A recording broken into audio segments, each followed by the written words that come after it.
Bienvenue à Metz. Parlons boxe. Si c'est votre première fois, c'est pas bien compliqué mon affaire.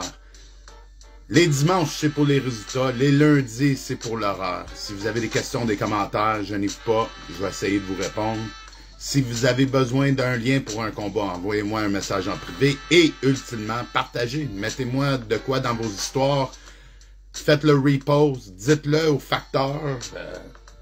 À petite demoiselle au dépanneur, je m'en fous, mais laissez savoir où est-ce que vous avez eu votre information. OK. Un peu fatigué. Épuisé. Épuisé est le bon mot. Mettons que... Ouais. Petit gars fatigué. On a eu de la boxe cette fin de semaine. Un résultat surprenant, honnêtement. La plus grosse affaire que je pourrais dire.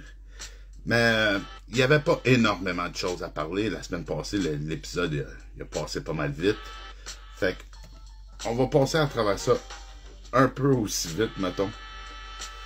Il y avait de la boxe sur Porto Rico.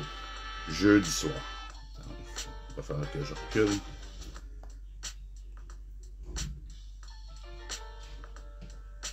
Bon. Bon, vous voyez ce qui arrive quand l'Internet gèle. Ça a l'air comme si j'ai pas mon affaire. Bon, ok, on y arrive. Big Time Boxing en Porto Rico. Écoute, il y a 2-3 combats, honnêtement, que je vais mentionner. Premièrement, Ashleysian Lozanda. Beau combat de disputé pour elle. 8 rounds, une décision unanime contre Melissa Parker. Aussi une autre demoiselle qui a fait un 8 rounds qui a gagné une décision unanime. Kyria Tapia. Elle m'a impressionné. C'était vraiment une belle boxe à 130 livres. Les deux demoiselles sont pas mal dans la même catégorie de poids. Mais intéressant. Très intéressant. Combat principal, Joshua Pagan contre Maliek Montgomery. Écoute, du sang. Montgomery avait perdu son dernier combat, puis je pense qu'il aurait dû avoir un tune-up après. Il était pas prêt pour Pagan. Pagan, vraiment... il est vraiment violent. Il est vraiment passif avec son affaire. Il est capable d'être patient, autant qu'il peut te sauter dessus. Son timing est vraiment bon. Les uppercuts. Écoute, il y avait beaucoup de sang. C'était vraiment un combat intéressant pour un jeudi soir. Faut dire que Montgomery, il a pris un pas de recul à cause de ça. C'est un peu plate à dire, mais c'est la réalité. Bon, qu'est-ce qui se passe ici? 2 minutes.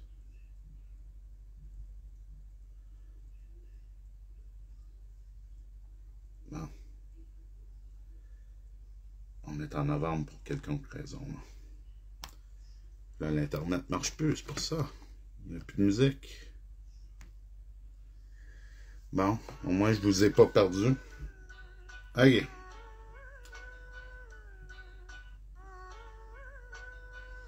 On en retourne à ce que je faisais. Fait que ça, c'était jeudi soir.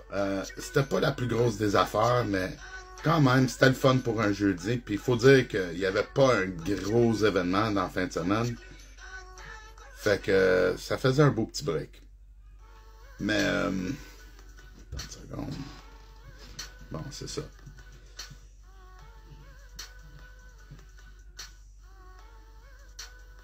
Fight Club.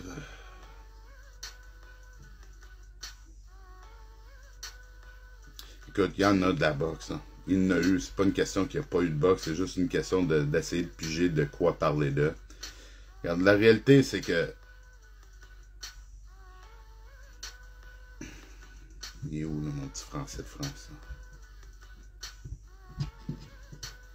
Non, fait que, on va sauter direct. On va aller direct. Je suis trop fatigué. Parker contre Wardley. On va parler de ça samedi soir. Parfait. Merci, mon gars. J'apprécie.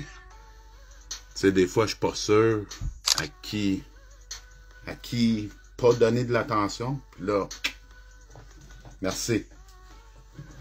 La meilleure affaire pour vous, honnêtement, c'est de ne pas cliquer le lien. Si vous ne m'aimez pas à faire, cliquez pas le lien. pas par hasard, je vais être en train de me montrer le cul ou parler de quelque chose d'autre, là. Vous comprenez? Je parle de boxe. Fait que si je fais un live, je parle de boxe. Fait que si tu cliques dessus, parce que tu veux l'écouter.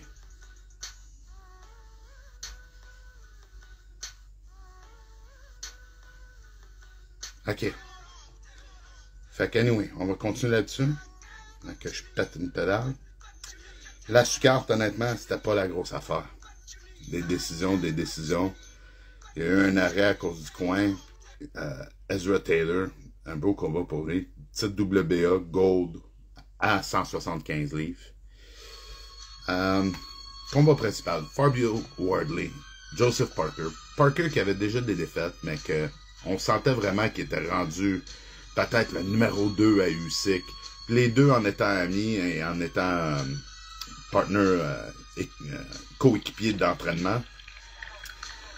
Il y avait du blabla de peut-être avoir le combat. Mais honnêtement, j'aurais préféré qu'ils se battent jamais. Mais ça a l'air que j'ai eu mon vœu. Fabio Wardley, il y a bien du monde comme moi qui pensait qu'il était peut-être pas assez aiguisé, point de vue de sa boxe. Il était peut-être pas assez prêt, point de vue de qui a affronté, puis comment on a vu ses derniers combats. On le sait tout qu'il est très puissant, mais pour penser qu'il allait avoir l'énergie, puis la stratégie de boxer avec Parker, parce que si tu regardes les clips, c'est vraiment intéressant, là. Puis c'est vraiment, il l'a cassé, parce que c'est punch pour punch à un moment donné, puis à un moment donné, ça l'est plus. Puis Wardley, il était juste capable d'encaisser plus, capable de répondre plus vite, capable de répondre plus fort. Puis à quelque part, c'est vraiment le plus jeune, plus féroce, il était prêt. Puis Fabio Wardley a gagné un combat. Là, faut dire que l'arrêt, je comprends qu'il y a du monde qui ont des problèmes avec l'arrêt, mais faut dire qu'avant l'arrêt, il y avait des gros coups, là. Faut que tu regardes le combat au complet. Ça allait d'un sens unique pour Parker, puis je crois vraiment que l'arbitre a fait de quoi pour sauver des années pour Parker. Ça allait d'un sens. Il n'y a aucune façon, je pense pas que Joseph Parker aurait pu être en mesure de rétablir le combat. En étant dit, par exemple, il est sorti de là en santé, ça veut dire que ça serait entièrement possible qu'il peut revenir puis qu'ils peuvent faire une revanche. Ça serait intéressant. Donc, ça c'est mes pensées pour la fin de semaine. J'ai sauté un paquet de combats, mais il faut le dire que je suis épuisé. Mon problème est pareil, je pense trop.